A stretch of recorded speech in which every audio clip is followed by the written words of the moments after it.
eu estou atualmente na Universidade do Minho e eu venho de um background científico.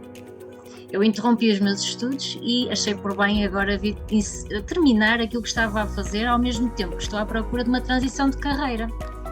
Portanto, quando eu vi que havia esta campanha que eu achei espetacular por parte da QGest, e eu nem é tarde nem é cedo, claro, vou inscrever-me e vou ver se consigo agarrar uma destas possibilidades para mim. E assim foi.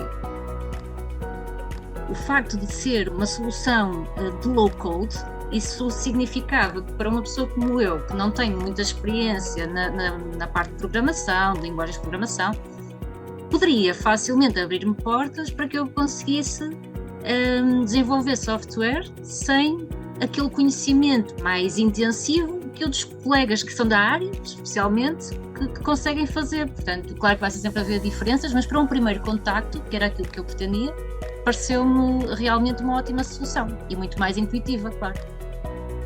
As oportunidades surgem sempre dos desafios que nós encontramos no dia-a-dia, pelo menos assim penso.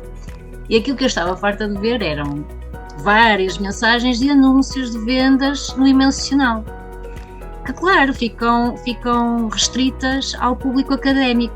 Então pareceu-me bastante razoável estender as vendas não só entre académicos, entre os estudantes, mas também com a comunidade local. Aquilo que eu tentei fazer, a título de exemplo, foi conceber entidades como os utilizadores, fossem eles vendedores ou compradores, os anúncios.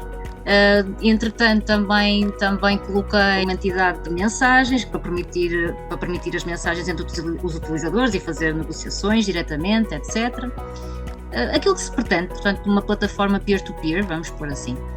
Quem vem da área científica tem já a vantagem de estar habituado a planear, a aprender sozinho e a procurar por informação, que é isso que nós fazemos todos os dias, para além de analisar dados, não é? Pronto.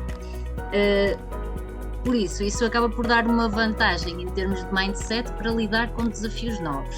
No entanto, para quem não vem com este tipo de estrutura, vai encontrar desafios, vai sentir receio. Somos todos seres humanos e quando somos expostos a coisas que nós não dominamos e são novas, vamos ter sempre dificuldades.